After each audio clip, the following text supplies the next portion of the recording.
Hi, இது ஒரு சிம்பிளான மேக் ஓவர் தான். எப்படி பண்ணேன்னு பார்க்கலாமா? இவங்களோட 60th anniversary தான் மேக்கப் பண்ணியிருந்தேன்.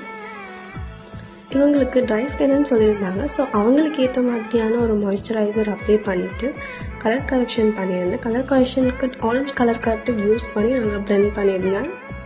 நெக்ஸ்ட் அவங்க ஷேடில் இருக்க ஒரு ஃபவுண்டேஷன் அப்ளை பண்ணி அந்த ஃபவுண்டேஷனை நல்லா ப்ளெண்ட் பண்ணியிருந்தேன்.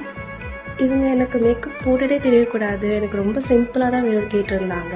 ஸோ அவங்க கேட்ட மாதிரி ஐப்ரோஸ் கொஞ்சம் ஃபில் பண்ணிவிட்டு ஐலைனர் ரொம்ப தின் லேயராக போட்டுட்டு மஸ்காரா கொஞ்சம் அப்ளை பண்ணிவிட்டு காஜல் கொஞ்சமாக போட்டிருந்தேன். அண்ட் லிப்ஸ்டிக்குமே அவங்க ஷேடுக்கு ஏற்ற மாதிரி போட்டுட்டு ஃபினிஷிங் ஸ்ப்ரே போட்டு செட் பண்ணிட்டேன். ஸ்ப்ரே பண்ணி செட் பண்ணதுக்கப்புறம் மேக்கப் ரொம்பவே நீட்டாக இருந்துச்சு. அவங்களோட பிளாக் மார்க்ஸ் எல்லாமே ஹைடாக இருந்துச்சு. என்னோடய கிளைண்ட்ஸ் எல்லோரும் அவங்க டேயில் அவங்க எப்படி இருக்கணும்னு ஆசைப்பட்றாங்களோ அதை க்ரியேட் பண்ணி தரது தான் எனக்கு ரொம்பவே பிடிக்கும். இந்த அவுட்புட் எப்படி இருந்துச்சுன்னு மறக்காமல் கமெண்ட் செக்ஷனில் சொல்லுங்கள் அண்ட் லைக் பண்ணுங்கள். பாய்.